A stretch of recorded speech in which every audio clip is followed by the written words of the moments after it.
Welcome to Sustainability Made Easy, the podcast that gives practical sustainability tips for your SME business.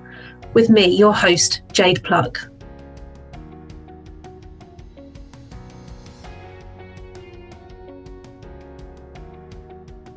Welcome to the podcast. Today we have Jenny Bailey. She's the co-founder and author of Tales from Mother Earth, and she's written 2 books, Phoebe the Bee and her new one, Spike the Hedgehog. These books allow children to reconnect with the natural world through the book itself and through music. And welcome, Jenny. Welcome to the show. Hello, Jay. Good morning. It's lovely to be here. It really is. And I think it's the first podcast. I know, my first podcast. This is a monumentous moment. So we're here today. We're talking about your books, and perhaps the first question that I think is just nice to get across is what was your why for creating these books? Oh, wow. The why. Well, there were so many whys, I think, really. The biggest why for me was the wake-up call that back in 2019, I heard Sir David Attenborough say the Garden of Eden was no more. Who needs a bigger why than that, really, to do something? We were already doing beach cleans. We were already putting flowers out. I filled my garden up with lavender, really, and I'm not a gardener. But I also, around that time when David Attenborough said that, there was also that big report that came out that the insects and the pollinators were in serious decline, and the bees were in that group as a major concern, I think, to the world. So that was all in my mind, really. Yeah. So when the opportunity came up, and also I think going back to that point as well, I'm a mum.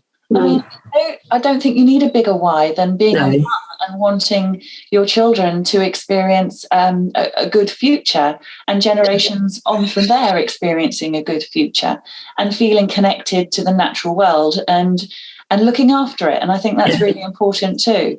So many whys. All honest, it came through a conversation with a friend. It was on my mind, I think. Yeah. I could do something about it. Like I said, I was already doing beach cleans, and we were already putting nest boxes up in the woods and flowers and wildflowers in the garden to help the bees and the pollinators. But I needed to do something more. I guess another why was the fact that I just couldn't be passive to the information. No.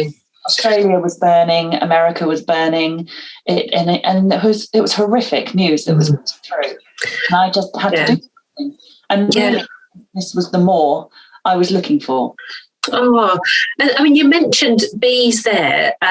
Obviously, we've got Phoebe the Bee and Spike the Hedgehog. I mean, how did you pick those particular insects and animals? Sure. Was it a hard choice? I got carried away in the end because I've written 8 stories now that are in the backlog for Tales from Mother Earth and more to come.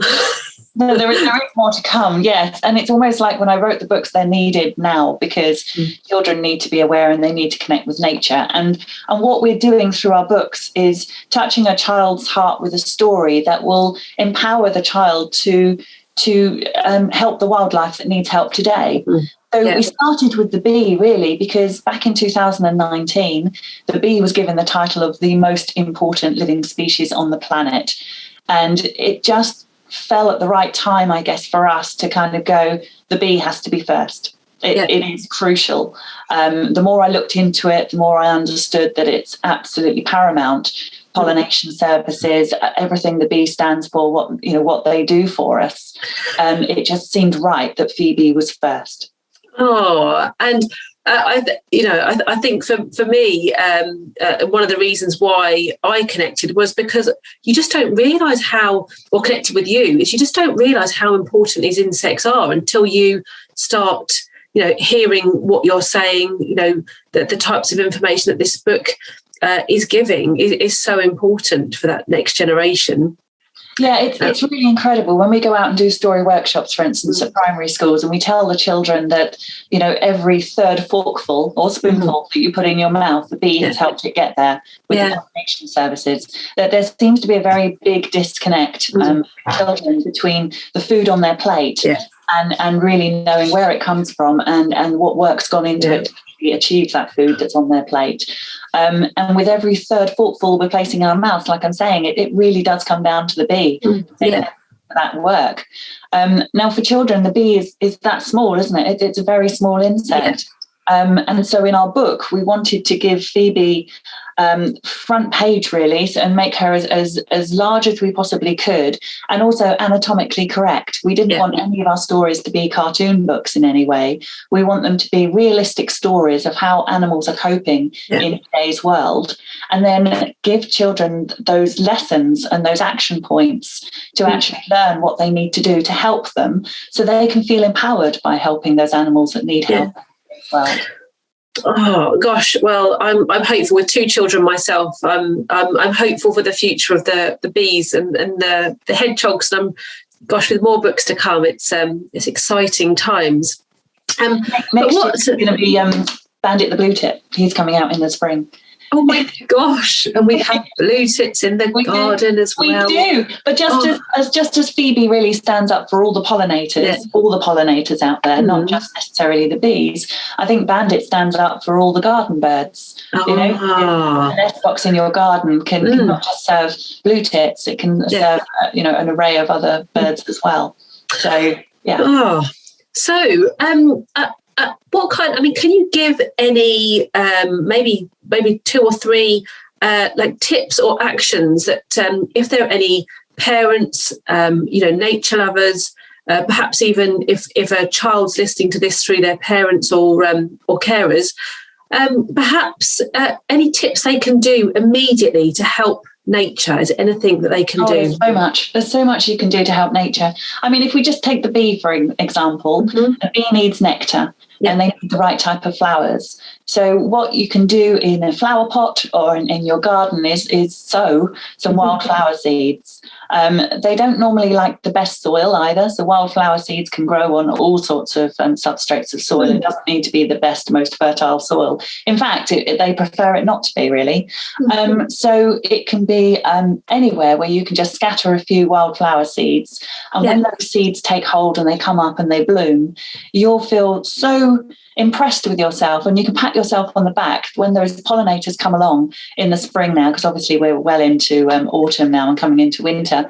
But in the spring, those blooms will flower, and the bees will come along, the pollinators will come along, and you've done something remarkable that's made a difference to the wildlife in your area by planting wildflower seeds. So that's one thing you can do. Another thing you can do for the bees, because there's so many solitary bees as well.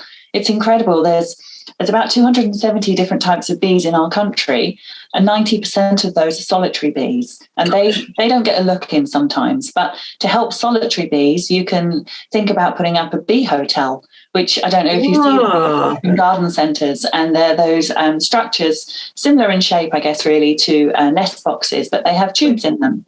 And those tubes are like nesting hatches for solitary bees. They'll go in there, they'll put a little bit of pollen and nectar in one of the tubes, and they'll lay an egg, and then they'll seal it up, and then they'll do another one and another one until the tube is completely full. And then they'll overwinter in there, and then in the spring, they'll emerge as brand new bees for the season. Well, gosh, you know what? I knew that there was like bug hotels, but I didn't realise there were so many solitary bees, and that's why it's needed. So, absolutely. Gosh, some great tips there, and I think ones that anyone can do. Oh, no, give us some more. There's more, because obviously in the season that we're in, which is autumn, we've got a lot of leaves falling down and things, and a lot of plants that are dying off. And I suggest you actually leave them and clear the garden maybe in the spring, and not clear the garden in autumn, because autumn is such a great season for when, the insects and the mammals, especially hedgehogs, for instance, want to find that nest of leaves, and they want to bury themselves deep in there to hibernate. Also, bumblebees we've got to look after as well. They're in serious decline, and they like to nest in the ground as well. So it's best to give if you can, if you have a garden, and give a little bit of wildness to the garden. Leave a little patch of nettles. Nettles are such a great thing for wildlife in your garden.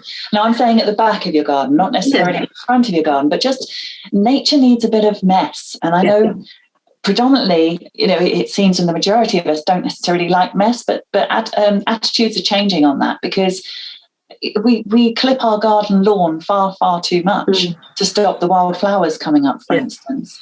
And the bees, the pollinators, they need those wildflowers. Yeah. That's actually why we made the dandelion Phoebe's favourite flower, because a dandelion has, I believe, about 100 pockets of nectar in the flower, in the bloom itself. And sometimes it's the first food that bees find when they come out of their, in the season, in the spring. And it's so important. It is, and I guess that's why, the No Mow May initiative, which, should go longer than just May. But yes, you're right, having that kind of patch of garden is what will be so important for that, for the insects in your area. So absolutely, No Mow May and just forget June, and you joke in July. I love it. Yeah, it really is. You can still tend to your garden, you can still make it neat and tidy, but just be aware that the grass, if you let it grow just those few, 10 centimetres more, the daisies will come up, the buttercups will come up just naturally. And you'll have almost a meadow of wildflowers, and you'll see the life that looks after. You see the pollinators come along, and it will be buzzing with life. And that's got to please anybody, rather than a sterile lawn of just a green carpet. We've just got to change our attitudes a little bit. No, I think like you said at the start, I think hopefully it's starting to shift. And if you're educating that the next generation with children, then they'll continue on that path. So, gosh, thank you. So many useful tips and so many interesting facts about wildlife, which I love. And I guess obviously you've got these books here. How can businesses get involved? Why do they want to get involved? And I guess the benefits to businesses, because I know ultimately, therefore, these books are for children, but businesses can get involved too, can't they? They really can get involved, absolutely. If any business is out there that's looking for a resource that wants to help the next generation, wants to connect them with nature, because that's our mission. It's all about connecting children with nature and giving children that feeling of empowerment that they can help. And by doing those actions, like we've explained in the book, we've got a whole page of a conservation message in each book. We've got fun facts, we've got puzzles. So it's not purely just a storybook. And obviously also on the CD, you've got the audio tracks, and you've got the read-along version, and you've got the full narrated version as well. So what we've actually put together is a resourceful product, really, that can connect children with nature, that gives them that sense of empowerment and feeling of, it's okay, because there's a certain amount of anxiety out there at the moment, especially with primary age children, which is sad, but we can do so much in the positive sense to look after them and to make them feel better.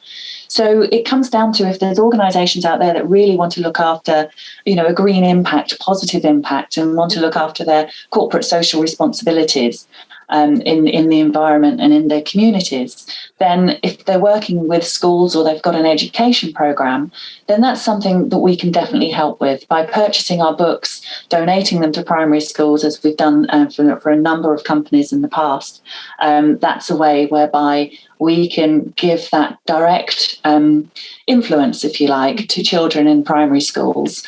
Or the other way of doing it is they purchase the books and they do them in their own education programs, and they link them with the community events that they're doing, and that's been incredibly successful too. God, well, fantastic. Well, we will share the links of the website where you can purchase the book.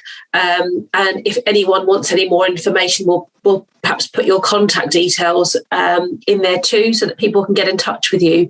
But thank you, Jenny. It's been an absolute pleasure having you on my podcast today. Thank you very much. Have a good day. Have a good rest of the week, and I'll speak to you soon. Thank you so much, Jade. It's been a total delight to join you this morning. Thank you. Thank you.